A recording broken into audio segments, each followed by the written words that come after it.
సామెతల గ్రంథము 2వ అధ్యాయం.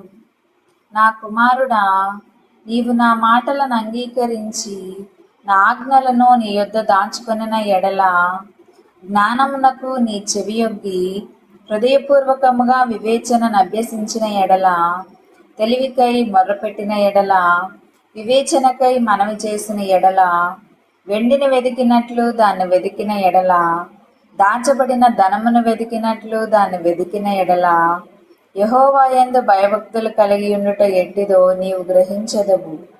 దేవుని గూర్చిన విజ్ఞానము నీకు లభించును. యెహోవాయే జ్ఞానమిచ్చువాడు. తెలివియు వివేచనయు ఆయన నోట నుండి వచ్చును. ఆయన యథార్థవంతులను వర్ధిల్లజేయును. యుక్త మార్గము తప్పక నడుచుకొని వారికి ఆయన గేడెముగానున్నాడు. న్యాయము తప్పిపోకుండా ఆయన కనిపెట్టును. తన భక్తుల ప్రవర్తనను ఆయన కాచును. అప్పుడు నీతి న్యాయములను, యథార్థతను, ప్రతి సన్మార్గమున నీవు తెలుసుకొందువు. జ్ఞానము నీ హృదయమున చొచ్చును.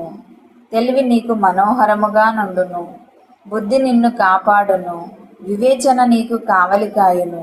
అది దుష్టుల మార్గము నుండి, మూర్ఖముగా మాటలాడు వారి చేతిలో నుండి నిన్ను రక్షించును. అట్టివారు చీకటి త్రోవలలో నడవవలెనని యథార్థ మార్గములను విడిచిపెట్టుదురు. కీడు చేయ సంతోషించుదురు. అతిమూర్ఖుల ప్రవర్తన యందు ఉల్లసించుదురు. వారు నడుచుకొను త్రోవలు వంకరవి. వారు కుటిల వర్తనులు. మరియు అది జారస్త్రీ నుండి, మృదువుగా మాటలాడు పరస్త్రీ నుండి నిన్ను రక్షించును. అట్టి స్త్రీ తన యవనకాలపు ప్రియుని విడుచున్నది, తన దేవుని నిబంధనను మరుచున్నది. దాని ఇల్లు మృత్యువు నొద్దకు దారి తీయును. అది నడుచు త్రోవలు ప్రేతల యొద్దకు చేరును. దాని యొద్దకు పోవు వారిలో ఎవరునూ తిరిగి రారు. జీవ మార్గములు వారికి దక్కవు. నా మాటలు వినిన ఎడల నీవు సజ్జనుల మార్గమందు నడుచుకొందువు. నీతిమంతుల ప్రవర్తనల ననుసరించుదువు. యథార్థవంతులు దేశమందు నివసించుదురు. లోపము లేని వారు దానిలో నిలిచియుందురు.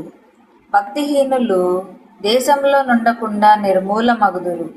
విశ్వాసఘాతకులు దానిలో నుండి పెరికివేయబడుదురు.